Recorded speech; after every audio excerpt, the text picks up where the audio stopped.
Location, Japan, Episode 1, Vlog 1.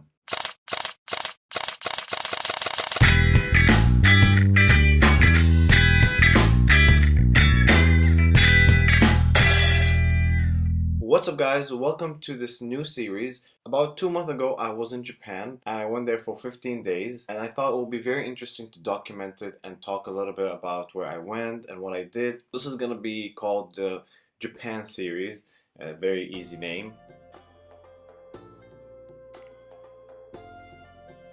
So why Japan, right? So it all started with anime, as you can tell right there. I started watching anime, reading manga, and then from there I fell in love with the dialect, I fell in love with the country, and I read a lot about the culture. And even before going, I read a lot about the rules and regulations. So it was something very, very important to do, and I will try to kind of inform you about it when I have the chance. I was in Tokyo for the first 8 days, and for the first day I decided to go to Shinjuku City, which is one of the most famous cities in Tokyo actually. And I went straight to the Godzilla head, which is located somewhere around the Toho building. So you can just go to the Godzilla head at the Hotel Gracie and just enjoy yourself by taking some pictures. But I also decided to treat myself at the coffee shop right next to it. This is one hell of an order, holy crap. I need to eat it quick before it melts. The green tea syrup, so let's first pour this. I think this is all depends on how much you want, so I'm not gonna put too much. And then you have this one here, I'll just... Let's taste this, my first time. Wow, this is great for now. Because some ice cream on the side and some red beans, I believe. Oh, I'm gonna enjoy this, I'll get back to you. So after that, I went straight to Shinjuku Gaon National Garden. I hope I said that right. There is an entry fee for 500 yen, so it's really nothing. First thing I'll tell you, it's absolutely beautiful. And it's huge. It's a huge park. Like, I only went to maybe like 25% of it. That's all I walked through. Now, keep in mind, you might get lost along the way because it is really big. And I was looking for a tea house, so I got lost a little bit. To enter this tea house, you have to pay about 700 yen, and it's only open from 10 to 5 p.m. But keep in mind, as you try this place, if you ever tried it, it's not a traditional or like an official green tea house, but it is very relaxing. It's very quiet in there, so you can't make too much noise. And yeah, and they gave me this. They gave us really lovely dessert, and it was so tasty actually. So yeah, definitely give it a try. It's worth it just to, you know, get away from the heat or the cold. Depends on when you go. After that, I took a stroll all the way to Miju Shrine, and again, such a beautiful design and setup for it. It's one of the most famous shrines to visit when you go to Tokyo. Definitely go to it when you visit Tokyo for sure.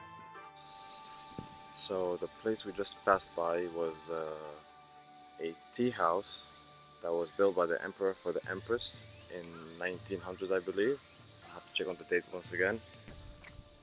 Otsuri Dai. The spot was built by the order of His Majesty 1868. Wow. Frequently enjoyed fishing at the spot. Oh, well, that makes sense.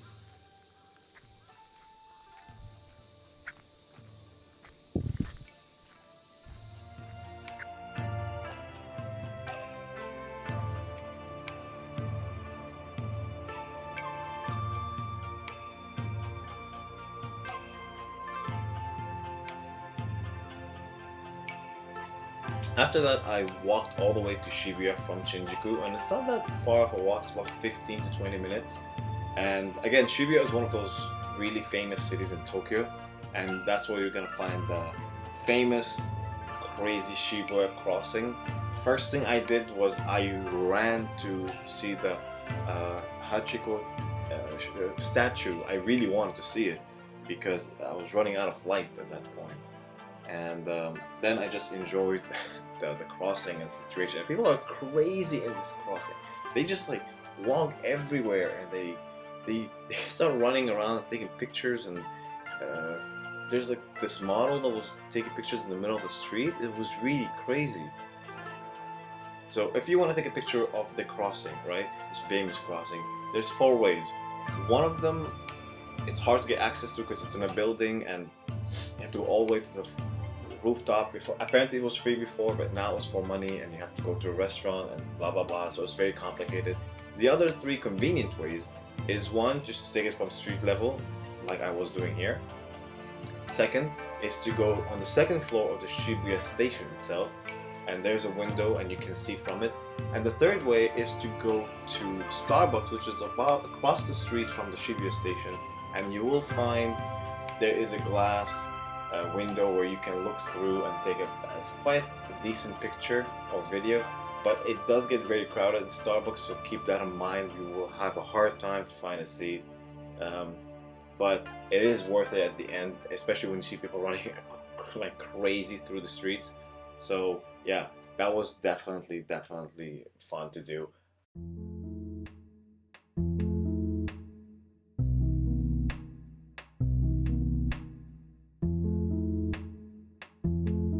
Day 2, I decided to go to Akihabara, which is famous for anime and many other things. So I can talk to you about all the places that are available in Akihabara and where you can go, but I'm only gonna focus on one place, which is Radio Kaiken. That's the place that I found to be the most useful for everything and anything you need.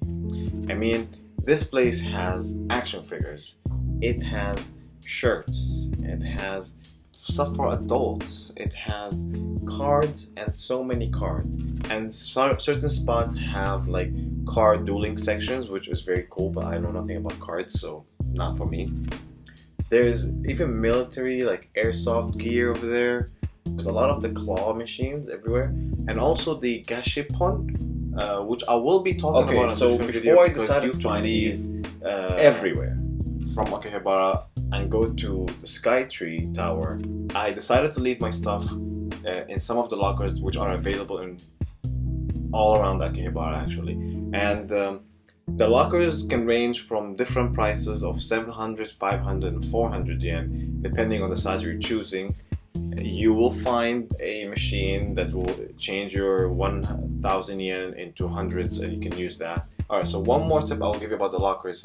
If you are using it and you decide to reopen it and you want to get something out and you want to close it and leave, you can't do that unless you repay. So it's a one-time use per person, or per service, I suppose. After that, I went to Skytree Tower, and here's what happened. Now, if you have been to any tower like this, I'm sure some of you have, you're usually given 2 options, a standard ticket and a combo ticket. The combo ticket usually claims to be the better one because it gives you access to the 2 available floors. Here you have the floor 340 and floor 450. It is not very expensive. I believe it's about $30 to $40. I'll research the price again and I'll put it on the screen somewhere and post. Now, what's available on the first floor? You have souvenir shops, coffee shops, and they have this attraction which everyone is really going up there to see this mainly, aside from the beautiful view obviously. It's a glass floor, right? And when you hear glass floor, you're thinking, oh shit, glass floor, it must be like this crazy glass floor and it must be really amazing, blah blah blah, like we've seen on TV. No. I was a little bit disappointed with the glass floor. It wasn't that impressive. It was just it was just weird. It was very small as well. So you really, I mean, maybe during the day it looks better, but at night it just doesn't look that appealing, to be honest. People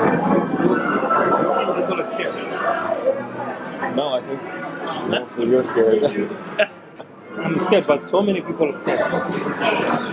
On the top floor, right, the first one, the more expensive one, it claims to give you a better view. Really, it doesn't. It gives you the same view, just from a smaller capsule, from a smaller space. I mean, it's not worth it.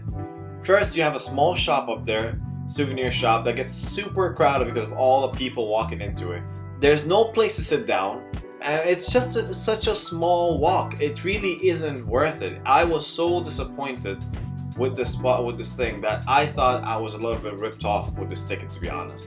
So my advice, go for the regular ticket because it's definitely worth to see Japan from the top and get this amazing view. But don't go for the top floor. Don't go for the combo ticket. It's not worth it. So yeah, that's my verdict on that one. I'll give this a 3 out of 5.